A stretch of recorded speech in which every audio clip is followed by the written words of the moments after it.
Lectura del Santo Evangelio según San Lucas.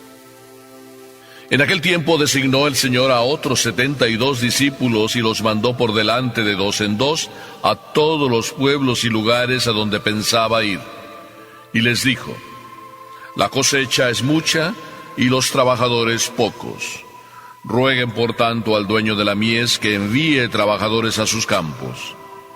Pónganse en camino, los envío como corderos en medio de lobos. No lleven ni dinero, ni morral, ni sandalias, y no se detengan a saludar a nadie por el camino. Cuando entren en una casa, digan que la paz reine en esta casa. Y si allí hay gente amante de la paz, el deseo de paz de ustedes se cumplirá. Si no, no se cumplirá. Quédense en esa casa, coman y beban de lo que tengan, porque el trabajador tiene derecho a su salario. No anden de casa en casa. En cualquier ciudad donde entren y los reciban, coman lo que les den. Curen a los enfermos que haya y díganles: ya se acerca a ustedes el reino de Dios. Palabra del Señor.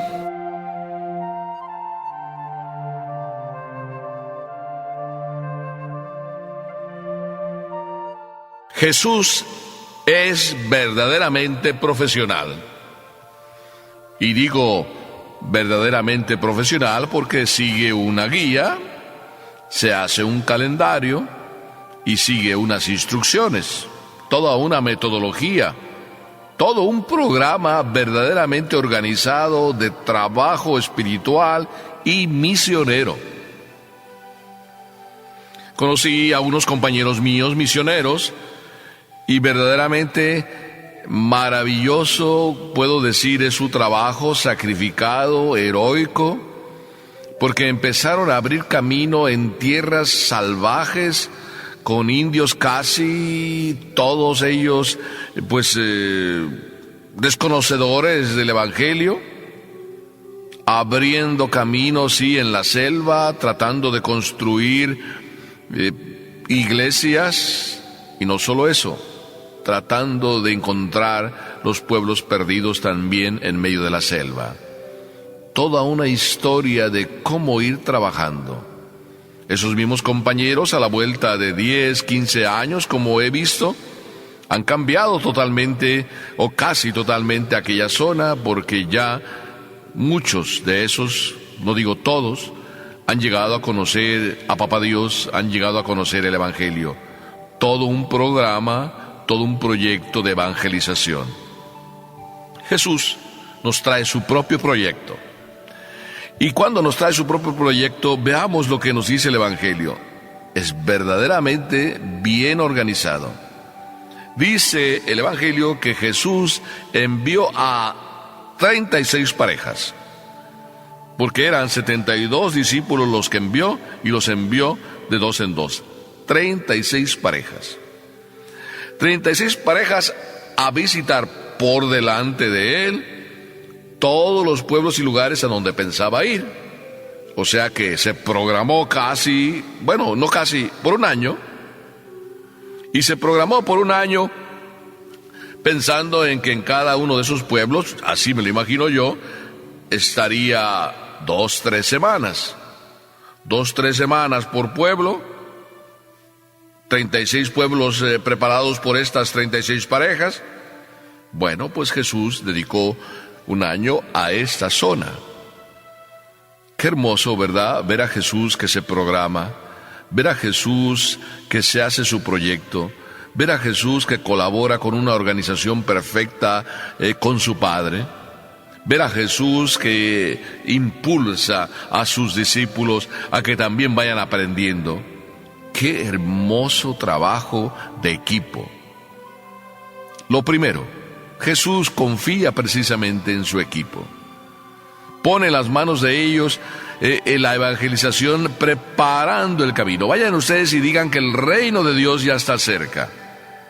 Y ahí ellos iban, como catequistas, vamos a decir, abriendo los pasos del Señor, para que cuando llegara el Señor, encontrar el terreno preparado ya para poder ser más eficaz aquella predicación de Jesús.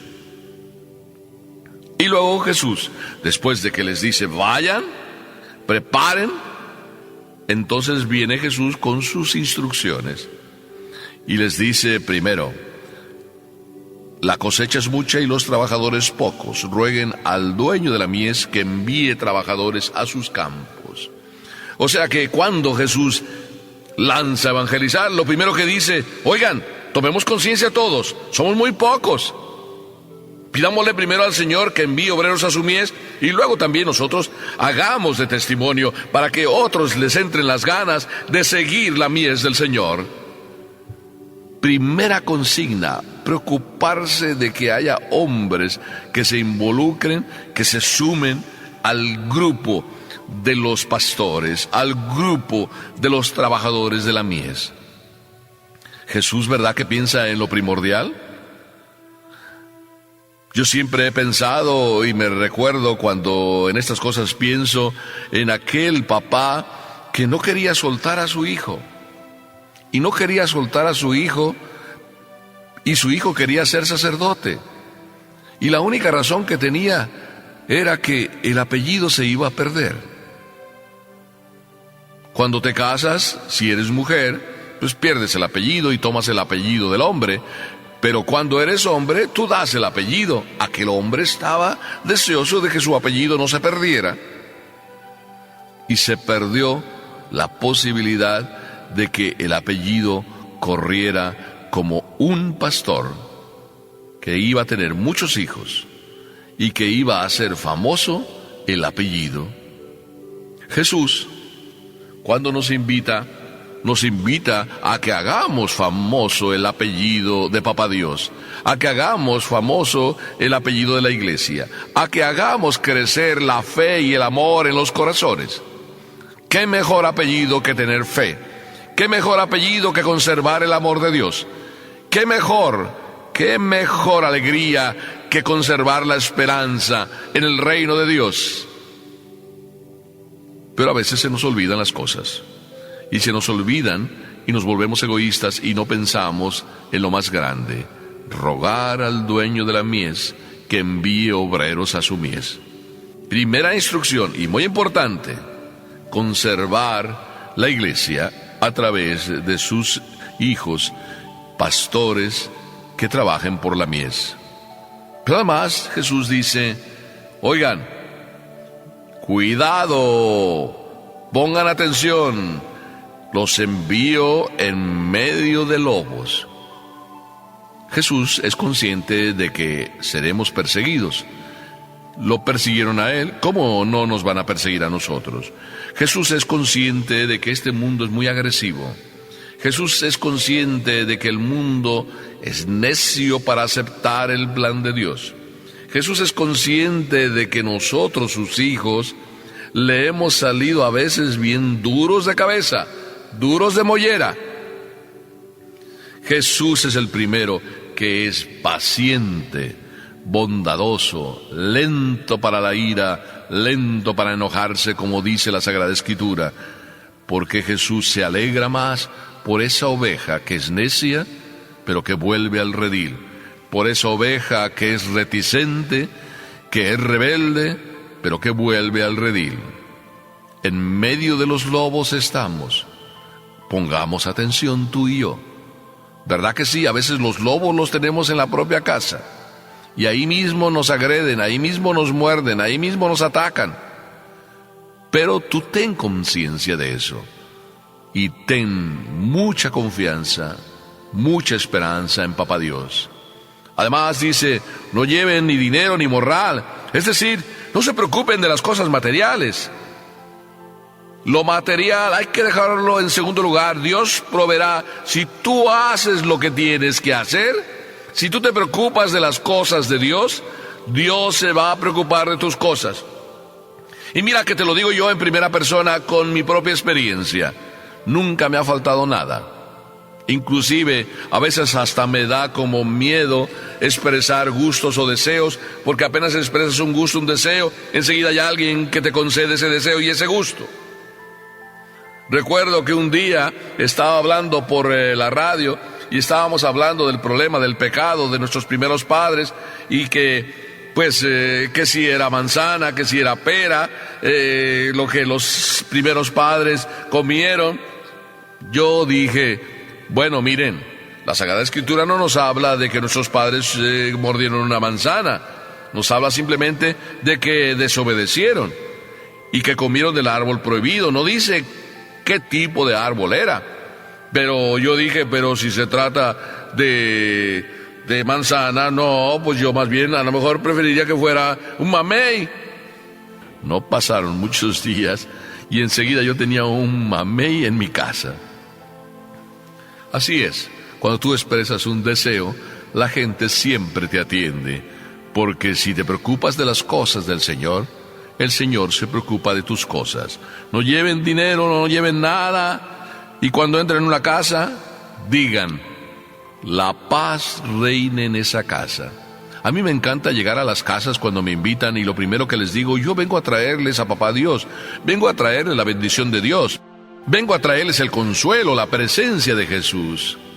Qué hermoso cuando uno les dice a las familias, bueno, me voy a despedir, pero no quiero despedirme sin darles antes la bendición. Y cómo todos se recogen, y cómo todos atienden, y cómo todos reciben con gusto la bendición.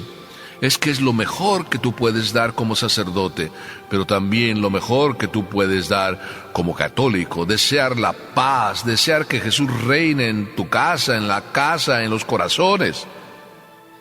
Si ahí, cuando tú das la paz, dice Jesús, en esa casa hay gente amante de la paz se quedará con ellos.